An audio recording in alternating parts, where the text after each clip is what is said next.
Kung gusto mong mapaligaya at hindi magalit si Mrs. sa'yo araw-araw, ito ang gawin mo. Una, maging honest ka. Ayaw ng mga babae sa mga lalaking sinungaling. Kapag nagsinungaling ka ng isang beses, mahihirapan na yan na pagkatiwalaan ka ulit.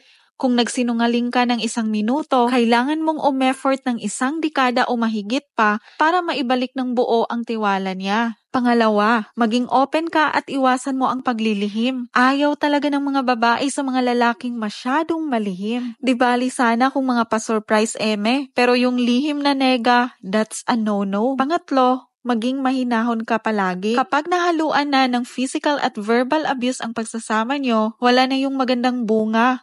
Kaya ang sikreto talaga para maging masaya palagi yung misis mo ay irespeto mo siya araw-araw. Pang-apat, tulungan mo siya sa mga gawaing bahay. Oo, maaring pagod ka sa paghahanap buhay pero pagod din naman yung asawa mo. Tulungan mo rin siya kahit sa mga simpleng gawain lang. Alam nyo, malaking bagay na yon para mapangiti mo siya. Pang-5, maging faithful ka. Maging tapat at iwasan ang pang-chichiks para hindi masira ang relasyon nyo. Pang-6, prioritize her and your kids. Nung magdesisyon kang mag-asawa, nagdesisyon ka na ring i-prioritize ang iyong asawa at pamilya. Kaya naman, limitahan mo na ang mga sesyon kasama yung mga barkada mo. Pang-7, alalahanin ang mga mahahalagang araw o okasyon. Huwag mong kakalimutan ang birthday niya, wedding anniversary nyo, at birthday ng mga anak nyo. Importante ang mga araw na yan. Pang-8, yayain mo siyang lumabas paminsan-minsan. Huwag mong buruhin sa bahay ang asawa mo. Ilabas mo rin minsan as form of relaxation na rin sa araw-araw na pagiging preoccupied. Pang-9, pahawakin mo ng pera. Hindi porke hindi siya nagtatrabaho, hindi mo man lang bibigyan ng pera. Para kung may gusto siyang bilhin, di na niya kailangang humingi sa'yo. Pang-10,